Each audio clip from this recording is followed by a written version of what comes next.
Anyway, moving on. Oh, that's just the Mitch McConnell. Oh, hi, Mitch the bitch. Mr. Rigor Tortoise. Rigor Tortoise. Okay. Secretary of State Marco Rubio said, "The International Criminal Court seeks to become the unaccountable arbiter of a new global law, empowered to prosecute and arrest our citizens at will and existentially threaten American sovereignty. We will teach the ICC the full meaning of American resolve." The ICC is about prosecuting war criminals? So we're admitting we're war criminals then? Yeah, so if you're afraid of this falls into the, like, what is, to my understanding, a Republican talking point of you would only have a problem with, the police state if you're doing something wrong. So, like, you should only be worried about the people who, prosecute people for committing genocide if you're committing genocide. And yet, here we are, watching him show that they have one of two choices. They can be consistent with their ideology, or they can be hyper-selective every time things don't go right for them. Yeah, I mean, when have they ever been consistent? They've been consistently shit. Oh. Not to completely derail the stream, Cyrus, although this is going to completely derail the stream. Is it more Minions? No. It's Magic the Gathering stuff. So you're going to be off on a 20-minute tangent. Huh? So my partner, for, I forget whether it was my birthday or Father's Day, they're very close together and they kind of blended together this year.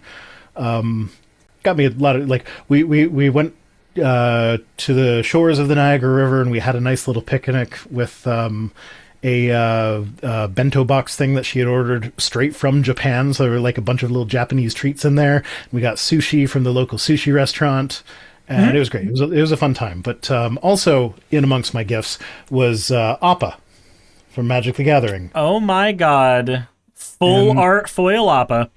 Yeah, and so I see Appa, and so it's flash flying. When Appa enters, airbend any number of other target non-land permanents you control. I don't know what that means. It means exile them, and then you're allowed to play them again for 2 mana later. You use it to disrupt your opponents from hitting you, or you use it so that you can replay your own stuff and get into the battlefield effects again and again and again. Oh, cool.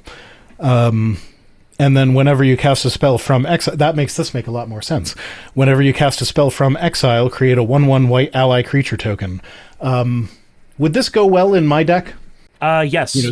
Yes. Because it's very much a minion deck. So what you do with Appa is you take your Avenger of Zendikar, and you just drop Appa down, and then you have a couple things you can do with it. One, Avenger of Zendikar, drop Appa down, and then replay the Avenger of Zendikar and get a fuck ton of tokens. Two, the funnier one is you drop Appa down after you've doubled Scoot Swarm once, and you get rid of the original Scoot Swarm and hold it in exile, so that anytime your opponents are like, okay, we wiped the board, you go, nope, I pay 2. The original Scoot Swarm is back, baby! That is stupid. Also, speaking of Magic the Gathering, I'm very upset with Wizards of the Coast right now because they announced the Star Trek set for Magic. Oh, I was so mad at that. So I saw my Google not my Google notifications, but like when I open Google on my phone, there's always like there's the search and then there's all the news articles underneath it. And the one that was talking about that was like, Picard returns, a new Star Trek announcement. I'm like, are they really dragging Patrick Stewart out for another show? I fucking hate every one of those things where it's like a product is coming out, the actor returns for. They used his fucking picture for Magic cards. No, that's not. Yeah. Picard is returning in a new Star Trek thing. No, come on, fuck off. So the thing that pissed me off, there's a thing that made me happy and a thing that pissed me off. The thing that made me happy is they confirmed we are getting multiple cards for Q. So I'm going to be able to make a Q deck, and it's going to be fun. That is on my list of to-dos.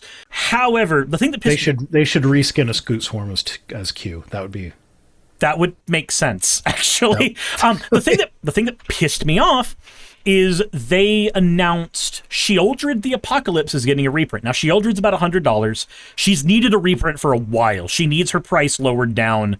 This is something that everybody in the community has been bitching about. They're finally reprinting Sheoldred, and they are reprinting Sheoldred as a reskin as a Star Trek character. Now, when I tell you the description of who Shieldred is, you're going to have an idea of exactly which character it should be. She is part of a robotic swarm that assimilates people into them and then captures them and changes their biology so that they are now robots as well. Except she's the Borg Queen. All right, cool. I'm so glad that you guessed Khan. She's Khan? She's Khan. And I went off on a. So we know that the Borg. How is that even remotely? I know. So first of all, we know that we're getting a Borg Queen deck. They announced that one of the Commander decks coming out is Borg Queen. So at least there's that. But when I saw that, I screamed because I went, okay, cool. So Khan is a genetically engineered character who was part of a 15-year-long project to be better and faster and stronger than everybody else for reason X, Y, or Z, whatever the writer wanted it to be at the time. Whether it's genetically engineer new people. No. He was genetically engineered.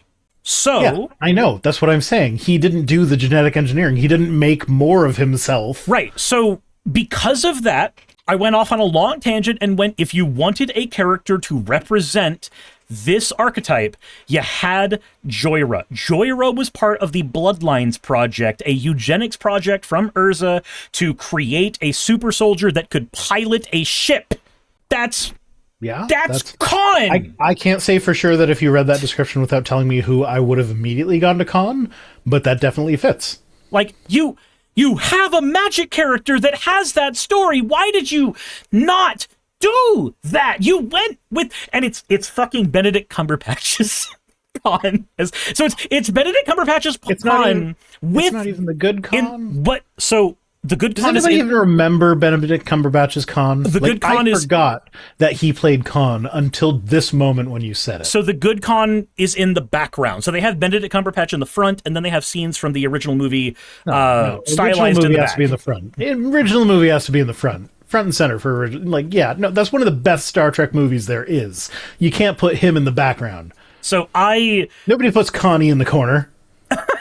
I was so pissed when I saw that because I'm like, man, I was not excited for the Star Trek set because I don't want Star Trek in Magic. I want things that feel like high fantasy to be in Magic, and that's not really Trek 90% of the time. Like some of the episodes when they're in the holodeck, sure, but most of the time it's not. So whatever.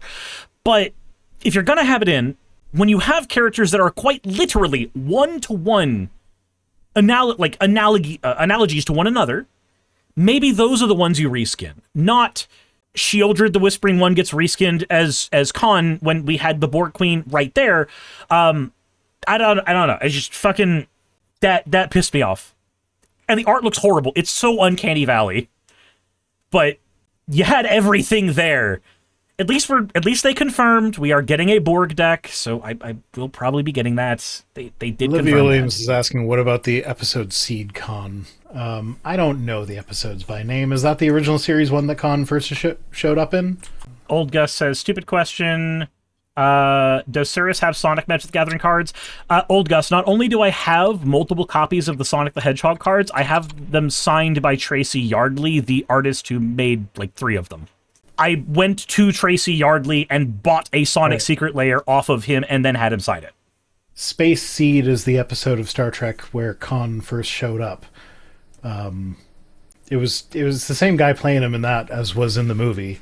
And it was the cheesy TV show, so it was very much cheesy TV showy.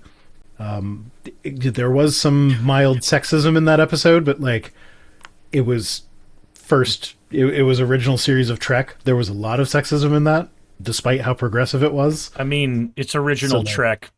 Yeah. Kirk is a character. There's gonna be sexism. Yeah. I mean, it was quite progressive, but it was also the 60s. Like his 2 character traits are, and I quote, his speech patterns and he fucks women. Yeah. That is Captain Kirk. So yeah. As far as original series Trek goes, it's not my favorite episode. I'm probably going to deep dive into more Trek stuff in anticipation of the set so that I can at least get myself in the headspace where I'll care, because the Marvel set came out and I just straight up ignored it. You just got to watch the Next Generation episode, The Naked Now. I've seen the first season and a half of Next Generation. I need to watch Naked more. Now is in the first season. Is Naked Now the one where Data it's says the one he's where- fully functional? Yes. Okay, then I know exactly which one you're talking Best about. episode of Star Trek ever. Okay. By which I mean the worst, but very fun to watch. I definitely enjoyed it. It was very, very funny. Hey, you made it to the end. I want to give an extra thanks to the patrons who allow me to do this full time. I want to thank Aaron Rail, Astral, Britzkrieg, Jemshin, Poundini, Red Joker, Victoria, Jonas, Craig, Tarika, Fireshard, Smiling GM, John, Dren Hadamada, Creeper, Sagitta, you know I'm not saying that last part, Sylvie Snow, Valis of Seraph, Ottoman Angel, Rooster Rachel, and Fire Panda, who are all my $20 and up patrons.